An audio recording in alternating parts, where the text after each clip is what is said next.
Hello, everyone, and I hope you're all having a wonderful night. This is Akiziel here, and I'll be continuing my reaction to Woke Mages Deny Reality, Mage Ascension Player Lore by TheBurgerkrieg. In the last part, we went over some of the other groups within the Council of Nine Traditions, such as the Mercurial Elite, who honestly, the name and their affiliation with technology and the fact that you see part of technocracy makes me think a bit of the Adeptus Mechanicus, as someone also pointed out in the comments. And then the Hermetic Order, who are Mage aristocracy. Yeah, but let's see what the other traditions are about. Magic. The Sahajiya were, until very recently, The Cult of Ecstasy, huh? This sounds positively Slaneshi.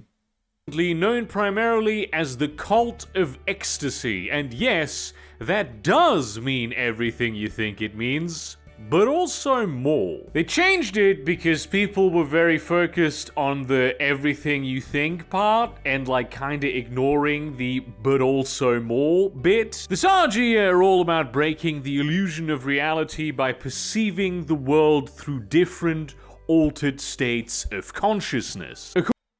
Oh, so say, using various hallucinogenic substances is to induce a state of enlightenment, as is actually done in quite a few cultures, actually. According to them, all the petty concerns and the material barriers to human perception are in place to protect us from the truth of perceiving the totality of everything, which would drive us mad. The path to ascension for the Sahajiya is to take peeks behind that veil anyway, so they can contemplate the actual truth of it while having enough time to, gather their understanding. They utilize various different foci to perform their magic, and yes, drugs are one of them, but not the only one, and there is a general agreement that some drugs are more useful than others. But anything that heightens the senses or makes us view the world from an altered perspective is game, like sex, music, imagination, a runner's high. And though yes, they Get that post-nut clarity. do have a bit of a reputation for making sex cults, they do realize that that's just one of the ways that exist to escape the illusion of reality. Pain, suffering, exhaustion, hopelessness, submission, all of these things are ways in which one can experience what they call lakashim, a moment of complete insight. There was a time during colonialism when there was a bunch of horrible shit happening in the world where a lot of the Sahajiya really embraced those sort of negative approaches to the altered state of consciousness a little much. They were doing it more than they had previously, they were raging against the machine a lot. And they were inflicting madness and fury and irritation on other people as well. That's a big part of their ethos, is to bring others these greater experiences, except here the greater experiences are not that great. Now, It sounds to me like if someone were to say, put opium in the water supply. Yeah, because they want to spread that high. in fairness, they did use these things as weapons to rend the minds of the imperialist forces, and not just as the native people resisting the occupation, but also as free thinkers in the West trying to destroy the systems that were exploiting people all over the world. But they did this. Actually, now I think about it, I wonder if they would have had anything to do with the coffee houses that propagated throughout the Islamic world at one point, since those are actually places of discovery, and coffee being a stimulant, and was a big part of that, because one of the big alternatives at the time was not just tea but alcohol, and alcohol is a depressant. If I'm remembering my terms properly.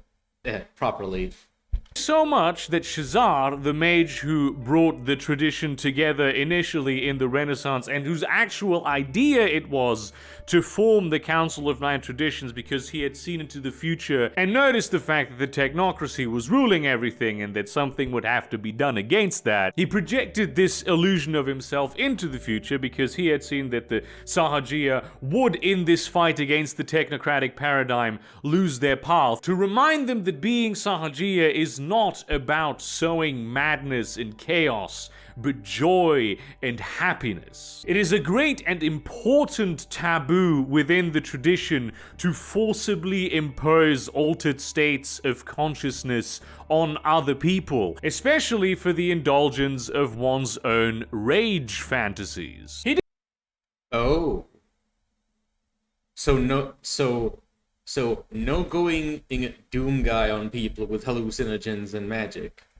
Did, however, concede that he understood why they were doing these things, because it was an unprecedented time almost. And it is, according to him, the purpose of the Sahajiya to bring in new ideas to set people on paths to personal enlightenment. And then there was the excess of the 1920s and 30s and the horror of the wars and the psychedelics of the 60s and 70s, and then there was the crackdown of the 80s, and then this constant struggle between conscientiousness and consumerism. That is how the Sahajiya waged war against the technocracy. If their history seems...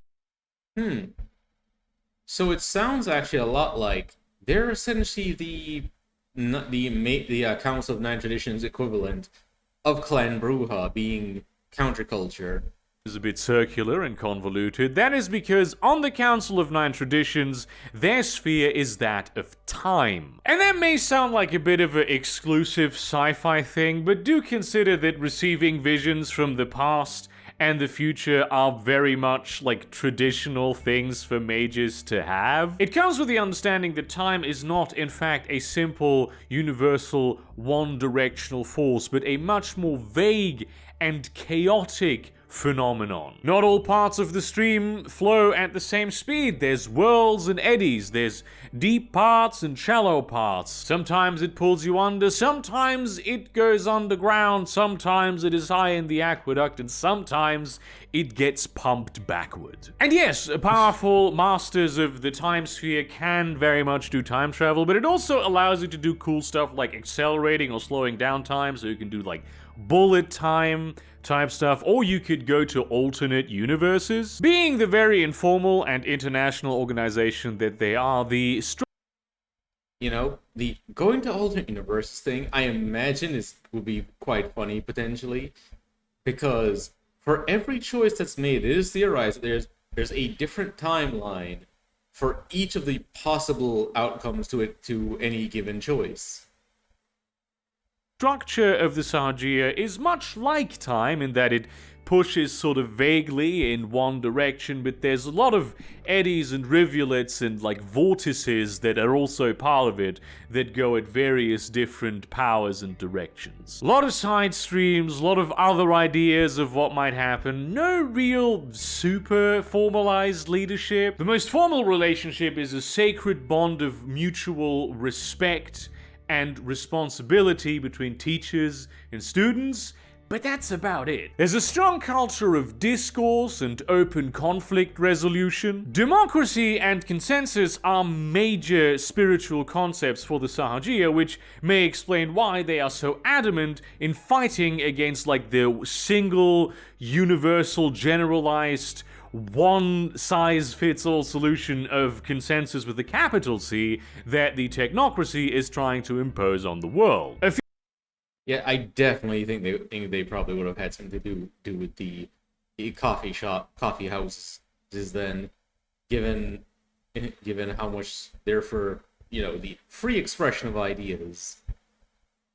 Few of the classic groups, sects, and factions within the Sahajiya include the Fellowship of Pan, a sort of Greek-ish styled organization that seeks to alter their state by enjoying the spoils of nature and the beauty of nature itself. And yes, they do take a lot of drugs that they can grow, but also dance and music and celebration are core aspects of their identity. The Hagalas, on the other hand, are I wonder if that has any bearing on the Sicilian witches.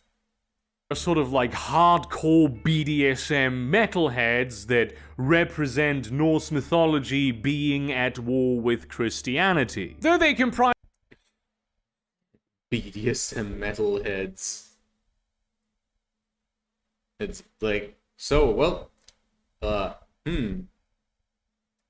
I wonder what happened then, and why the Norse faith, like in World of Darkness, those people ended up becoming the BDSM metalheads. a minority within the group. There are a few, like, really neo-Nazi type people within the Hagalas. When you have a particularly vivid, wet dream where some stranger that you've never met or imagined comes to you, that may be a ritual of the Ka'a. These ecstatics meet in secret temples at certain predefined times to drain energy from people from afar in the best way they know how. Some of the more unusual members of the Sahajiya might, for instance, be a cook, a chef type person. And bear with me here, because I think this is like a perfect representation, because not only is there like a certain degree of like craft and alchemy and dedication to cooking, it also indulges the senses. It makes for a pleasant experience a lot of the time, but also when you introduce people to new flavors and textures, it quite literally expands the horizon of their thinking. Or perhaps someone who brings people together to run role-playing game groups. I mean, think about this.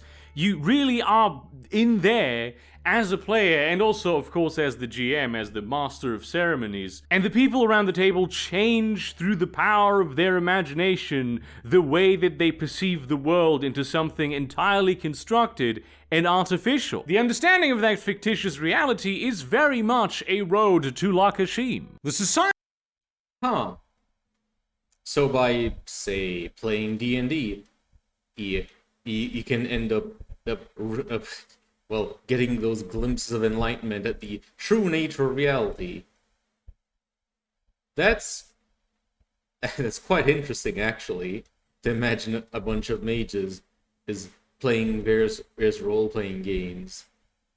It's also one of those things that, one of those more mundane things that people do that I really like, that there are so many of these things that are quite mundane, in that the different and traditions will use.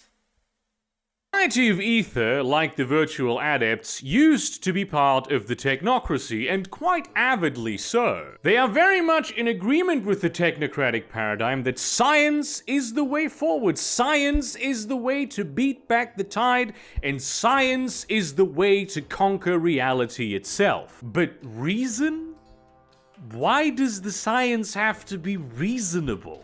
Can't it just be, crazy? They were actually founded based on the ideas from a single book, the Kitab al-Alakir. Specifically, more concretely, the core idea that they attach themselves to is the idea of luminiferous ether, which is a sort of fluid suspension that the universe supposedly rests in. According to the Kitab al-Alakir, the ancient civilization of Atlantis was powered entirely by this ether, and the Society of Ether thus concluded that actually the spheres of magic are all different manifestations of ether as a phenomenon. But in a shocking turn of events, in 1905, the technocracy decided to strike luminiferous ether theory from the consensus, doing the thing that they had done to various other concepts of natural philosophy like phlogiston and vis viva, throwing it under the bus. So the Society of Ether went, "How dare you, sir? This is unacceptable. Imperialism, questionable, but we went along with it. But now you want to criticize, make unfit for practice our personal pet theory? How dare you, good sir? How very much dare you? I'm going to go be friends with the witches now. Ta-ta and farewell. And that is I'm going to be friends with the witches now. Ta-ta, farewell. I enjoy how polite that was.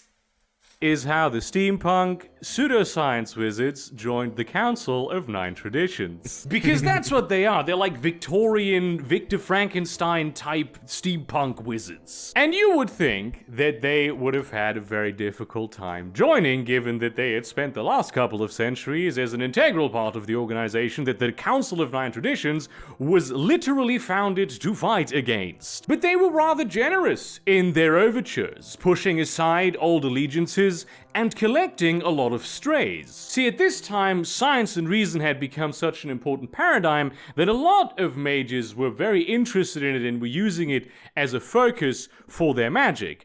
But they all then went to the technocracy, even if they were a bit reluctant about what the technocracy was actually doing, because they were the only ones accommodating that kind of magic. But now they didn't have to either be completely alone or join forces with this repressive organization that many of them had reservations about. Anyway, they could just join the Etherites, even if they didn't necessarily agree with their particular theory of luminiferous ether. And so,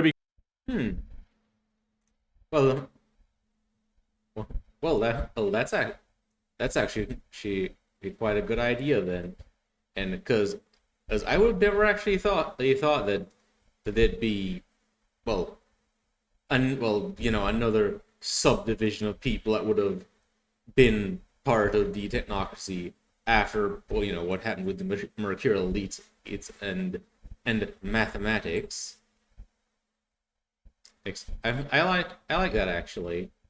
Because it was a huge ideological victory, and they had a vacant seat anyway because House Solificati had just betrayed them. What a surprise! They gave the Society of Ether the presidency over the seat of matter, which regards all of the static, matter. All the dead stuff that most things are made of. Dead in the sense that it's not usually alive. Like, it's just a thing that doesn't form part of the Wheel of Life energy recycling cycle. It's surprisingly difficult to put a pin in this and just say, rocks.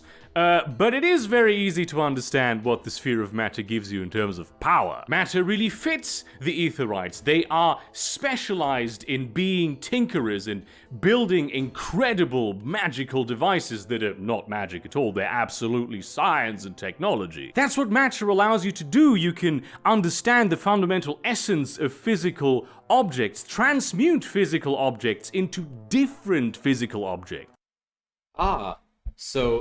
So then, alchemy, magitech, even though they're not going to call it magitech and just say it's technology, but still. And especially in conjunction with other spheres, you can transfer just qualities of certain things to other things. You can make hot ice and plasma guns, unbreakable metals that can be shaped into any shape desired, sailboats that rise into the winds of space. Things taken from Jules Verne's wildest fever dreams. That is what the Etherites specialize in. And though most of them are built around a sort of Victorian steampunk aesthetic, that isn't necessarily the aesthetic that you need to go for. A perfect example for such a divergent Etherite is actually Rick Sanchez from Rick and Morty, straight up. And because the society has become rather open, he wouldn't have to rename the show into Richard and Mortimer or some shit. There is so much media that just becomes a lot better if you just imagine it's actually in the Mage, the Ascension universe. Like, anytime something unbelievable happens where you go, oh, I know about this, that's not how this works, it's magic. It works because they're mages and they think it works. All movies are actually the Mage cinematic universe. A few of the classic group sects and factions within the society. That is an interesting way to think about it, actually. Considering well, the many different outlooks the mages have on the nature of reality, as well as the many, many alternate timelines and the nature of magic in World of Darkness. Society of Ether include the Ethernauts, who explore the vast sea of space, of the ether in their spaceships, and they have spacesuits that look like old diving suits. The Aquanauts, who also do that, and also have that, except they do it underwater. They go into the deep reaches of the sea to find Rapture, and, of course, Atlantis. And, of course, the Cybernauts, who also do and have all of these things, but they do it in the sphere of data, this new sea, this new frontier that has opened up. They really should call themselves the Society of Nauts, because that's what most of them are. Unusual types of Etherites might be from any kind of genre aesthetic that you would usually put the appellation punk on it, like trash punk and diesel punk and biopunk and whatever the fuck punk. It's not about the politics, it's just about the cool aesthetics. Oh, there's still breakaways from the technocracy that end up joining the Society of Ether, so they might have this distinctive, like, G-Man type look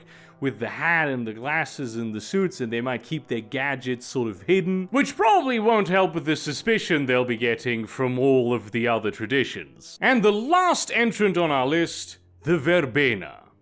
They are the Kavadi, but white.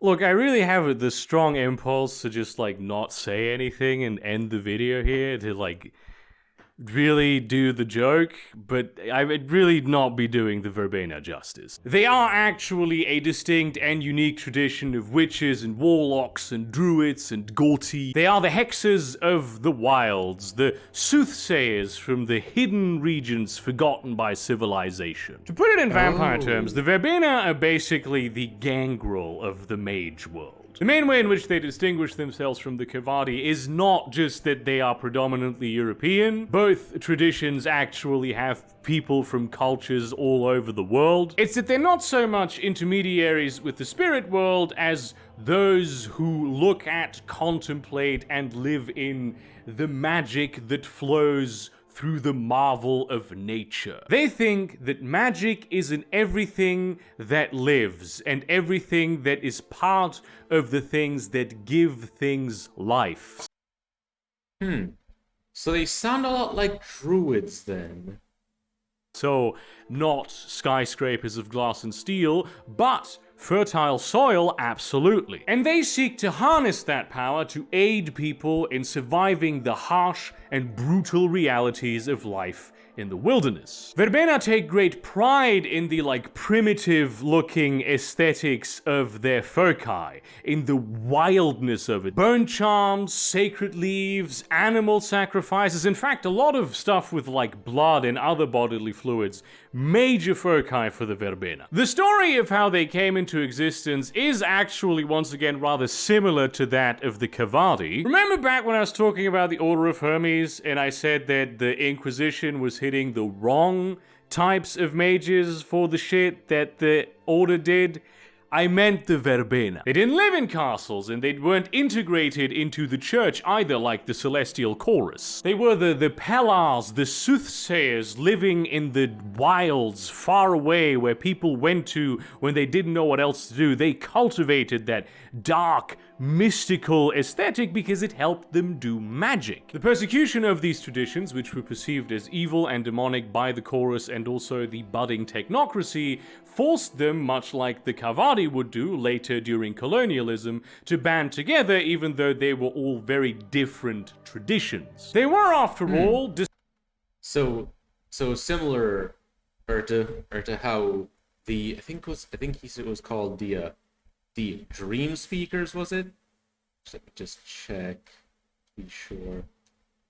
Oh yeah, definitely, yeah. The Kavadi, you were the Dream Speakers. descended of the first beings that taught humanity magic, the wick. Don't ask, it's a whole thing, we don't have time for it. When, a few centuries later, the Council of Nine Traditions was formed, the Verbena already had a lot of experience in managing a lot of different pairs of shoes under the same coat, so they were able to give the Kavadi, which were only then forming, a bunch of pointers to help them on their way, cementing the first connections in what would be pretty much the strongest political alliance within the council, if maybe you discount like the virtual adepts in the Society of Ether. They were given the seat regarding the sphere of life, which is defined as all things that exist in the world that take in magic from the natural flow of magic, work with it, use it to fuel themselves, and ultimately expel it at the end, not just from like poop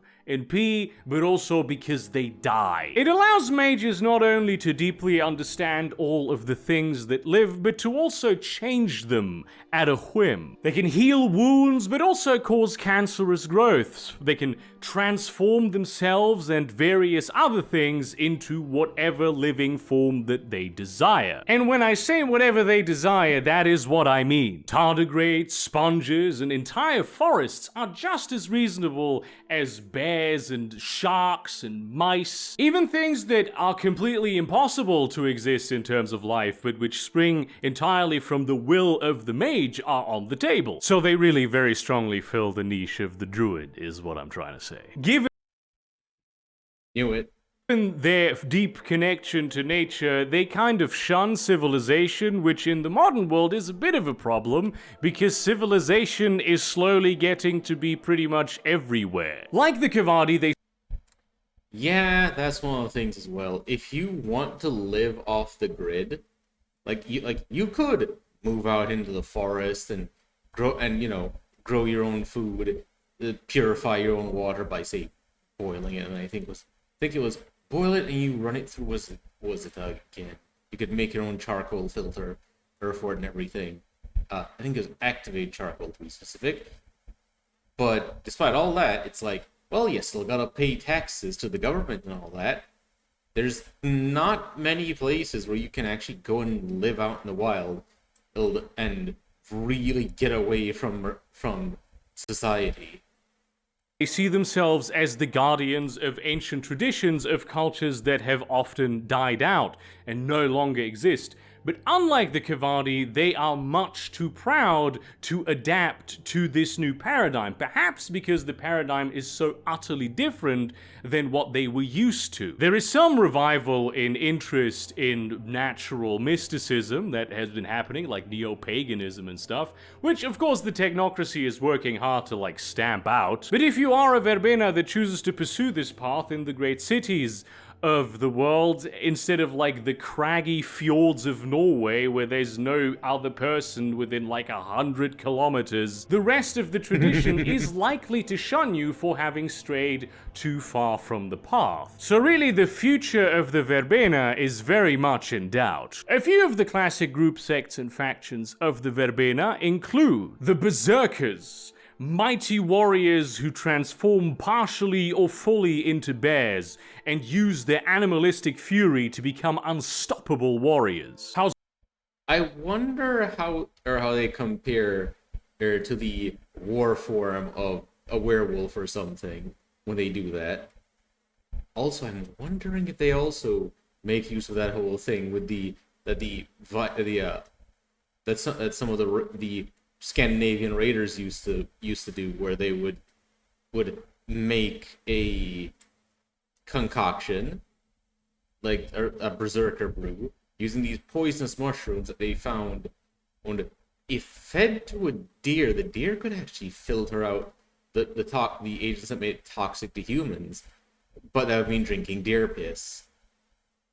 Bjornair of the Hermetic Order, one of the founding members of the Hermetic Order, and actually put into the world by a Verbena before the Verbena were really a thing, who had strayed from her own path in order to pursue this great higher form of magic. But because their arts were about shapeshifting and fundamentally wild and sort of associated with the dark peasantry of the forests, in the Hermetic Order it was always seen as sort of second class, and eventually taken from being a founding house to just being an Ex Miscellanea, and so when the council was founded, they decided to join them instead. And the Wives of the Wood, a Scottish coven of Verbena witches who were almost destroyed by the Inquisition because the Celestial Chorus, who they thought were allies, betrayed them. This has led them toward a rather dark path of mighty curses leveled against all those they suspect in their paranoia might mean them harm. An unusual Verbena might indeed be someone who specializes in the parks of the great cities of the world. They have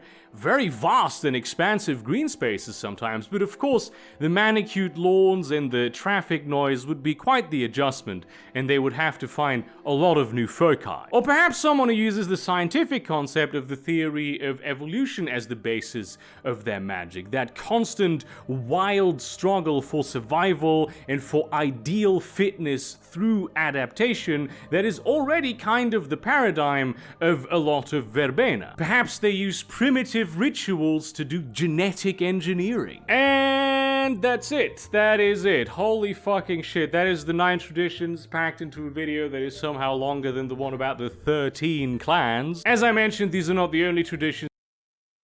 Well, when you consider that there's the 9 traditions, which are, there's the 9 different types of magic, and then the 9 groups within the Council of the 9 Traditions, technically, this one was like 18 things.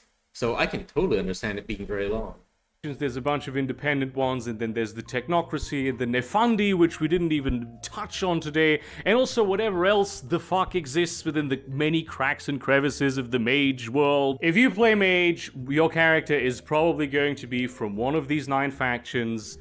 They're supposed to be the default player factions. And of course, much like in Vampire, you can play a Sabbat campaign. That's entirely valid. It's something you can do. You can play a Technocracy campaign in Mage, but if you do that, you should probably know the lore pretty well, I feel like. But as you may have noticed, though there is a lot of conflict and darkness in this particular setting of the World of Darkness, it's not quite as pessimistic and depressing as the other ones. Most of the traditions at least pay lip service to the concept of the betterment of humanity or the betterment of their communities, and mages are supposed to be good influences on the world as a force, just in general. Plus, also, they're not like by nature blood-sucking monsters that need to kill the people they love and lose more of their own humanity in order to become a mindless predator. Even the state.